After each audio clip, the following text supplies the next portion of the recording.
हिंदी व्याकरण और साहित्य के विवरण सहित महत्वपूर्ण प्रश्न की वीडियो में आप सभी का स्वागत है। वीडियो के फर्स्ट प्रश्न में पूछा गया, भाषा सीखने का सबसे महत्वपूर्ण आधार क्या है? राइट ऑप्शन होगा बी, समृद्ध भाषिक परिवेश।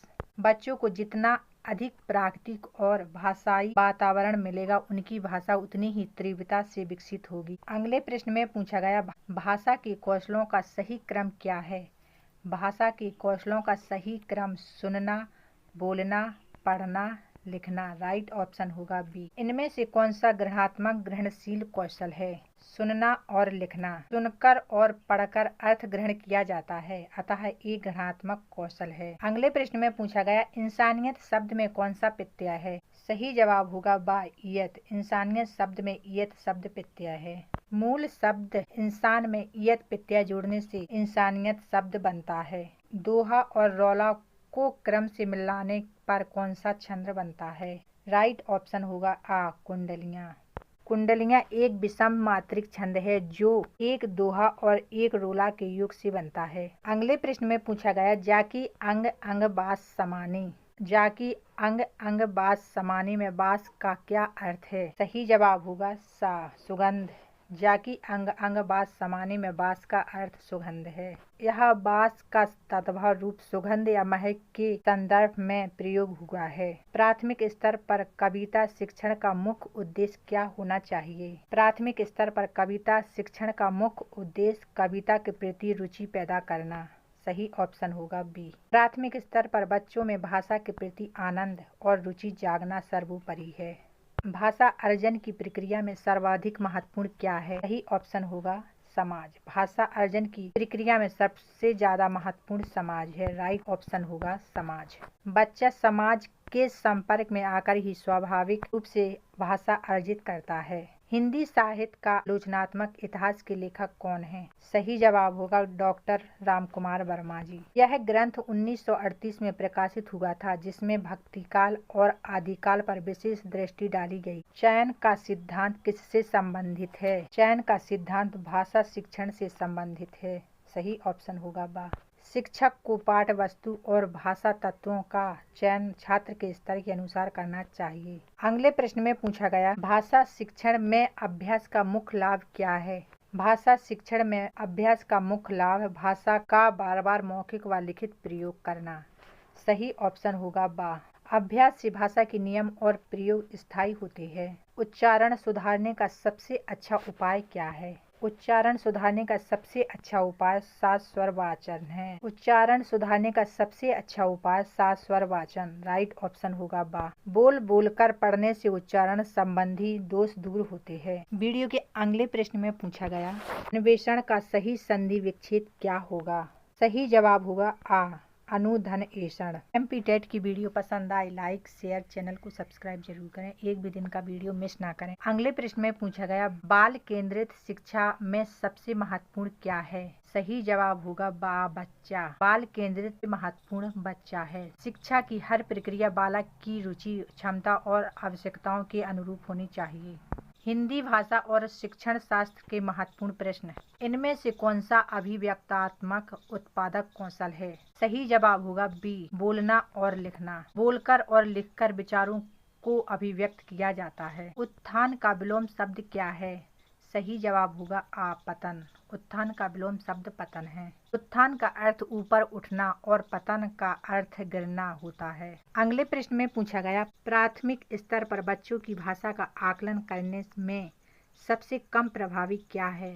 सही ऑप्शन होगा बी, प्रश्नों के उत्तर लिखना। रटने या केवल प्रश्नों के लिखित उत्तर लिखने से मौलिक भाषा क्षमता का आकलन ठीक से नहीं होता। राइट ऑप्शन होगा बी, प्रश्नों के उत्तर लिखना। अभिधा शब्द शक्ति से क्या बोध होता है? अभिधा शब्द शक्ति से मुख्य अर्थ का बोध होता है। राइट ऑप्शन होगा आ। जहाँ शब्द को सुनते ही सीधा और सामान्य अर्थ समझ आए, वहाँ अभिधा शक्ति होती है। वेरी मोस्ट प्रश्न लेकर आए हैं, तो वीडियो के लास्ट तक जरूर बने रहें। वीडियो के अगले प्रश्न में पूछा गया, मौन पठन का सर्वाधिक उपयुक्त लाभ क्या है? गहन एकाग्रता व तेजी से अर्थ ग्रहण।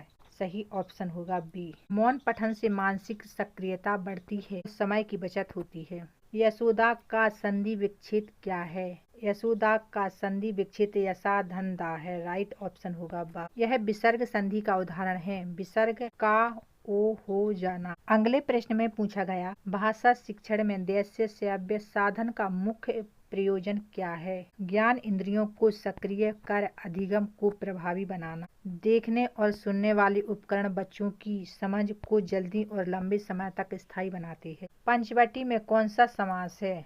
पंचवटी में द्विगु समास है। राइट ऑप्शन होगा बा। भाषा सीखने और भाषा अर्जन में मुख्य अंतर क्या है। सही जवाब है सहजता व परिवेश की अनुपस्थिति उपस्थिति। अधिगम न्यायबद्ध होता है, अर्जन स्वाभाविक होता है, जबकि अधिगम सीखना साप्रयास और न्यायबद्ध होता है। 25 प्रश्न में पूछा गया अद्भुत रस का स्थायी भाव क्या है। अद्भुत रस का स्थायी भाव विस्मय, किसी आश्चर्यजनक दृश्य या घटना को देखकर उत्पन्न भाव अद्भुत रस कहलाता है। सही ऑप्शन होगा बी विस्मय। अगले प्रश्न में पूछा गया बच्चों में पठन कौशल विकसित करने का प्रारंभिक चरण क्या है। बच्चों में पठन कौशल विकसित करने का प्रारंभिक चरण वर्णमाला व चित्र आधारित पुस्तकें। सही ऑप्शन होगा बी। चित्र और वर्ण बच्चों का ध्यान आकर्षित करते हैं और पठन की नींव रखते हैं। अनुराग का पर्यायवाची शब्द क्या है। अनुराग का पर्यायवाची शब्द प्रेम स्नेह है। राइट ऑप्शन होगा आ। अनुराग का अर्थ प्रेम प्रीति या लगाव होता है। उपचारात्मक शिक्षण का मुख्य उद्देश्य क्या है। कठिनाइयों का निदान कर सुधार करना। निदान के बाद कमजोरी का पता लगाकर उपचारात्मकता शिक्षण द्वारा उसे दूर किया जाता है। जहाँ उपमेय में उपमान का संदेह हो वहाँ कौन सा अलंकार होता है। सही ऑप्शन होगा संदेह अलंकार। जहाँ उपमेय में उपमान का संदेह हो वहाँ संदेह अलंकार होता है, या इसमें निश्चय न हो पाना कि यह उपमेय है या उपमान, वहाँ संदेह अलंकार बनता है। जैसे यह काया है या शेष चंद्र। भाषा शिक्षण में सतत एवं व्यापक मूल्यांकन CCE का क्या अर्थ है। सीखने की प्रक्रिया के दौरान नियंत्रण आकलन व संपूर्ण पक्षों का विकास। इसमें छात्र के शैक्षणिक और सह शैक्षणिक दोनों पक्षों का नियंत्रण मूल्यांकन किया जाता है। सही ऑप्शन होगा बी। अगले प्रश्न में पूछा गया सूर्योदय का सही संधि विच्छेद क्या है। सूर्योदय का सही संधि विच्छेद सूर्य धन उदय है। राइट ऑप्शन होगा ए। आ प्लस उ बराबर ओ यह गुण स्वर संधि का उदाहरण है। राइट ऑप्शन होगा ए। पावक का सही संधि विच्छेद क्या है। पावक का सही संधि विच्छेद पाव धन अक है। राइट ऑप्शन होगा ए। वीडियो के अगले प्रश्न में पूछा गया दिग्गज का सही संधि विच्छेद क्या है। दिग्गज का सही संधि विच्छेद दिक धन गज है। राइट ऑप्शन होगा ए।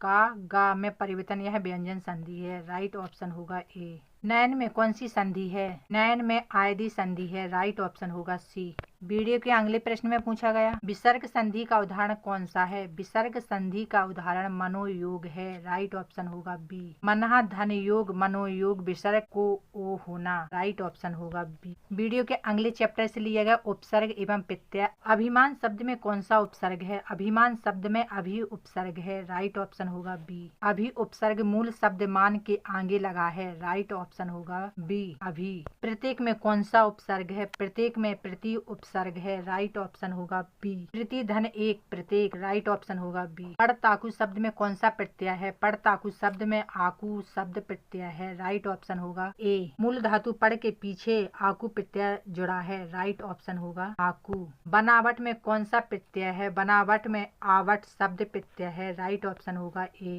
आवट। बन धातु में आवट प्रत्यय लगा है। तो राइट ऑप्शन होगा। उपसर्ग किसी शब्द के कहाँ जुड़ते हैं। उपसर्ग किसी शब्द के आरंभ में जुड़ते हैं। राइट ऑप्शन होगा बी आरंभ में। उपसर्ग शब्द के शुरुआत में जुड़कर नया बनाते हैं सर्ग कहलाते हैं। राइट ऑप्शन होगा बी आरंभ में। एमपीटेट हिंदी व्याकरण के लास्ट प्रश्न से पूछा गया चैप्टर कारक और वचन से पेड़ से पत्ता गिरा में कौन सा कारक है। पेड़ से पत्ता गिरा में अपादान कारक है। राइट ऑप्शन होगा बी अपादान। एमपीटेट हिंदी व्याकरण के चैप्टरों में से जो प्रश्न लिए गए तो अगर आप सभी को पसंद आए तो लाइक करें शेयर करें चैनल को सब्सक्राइब जरूर करें। कमेंट बॉक्स में जरूर बताएं कि आपके 40 में से कितने क्वेश्चन सही निकलते हैं। जय माता दी।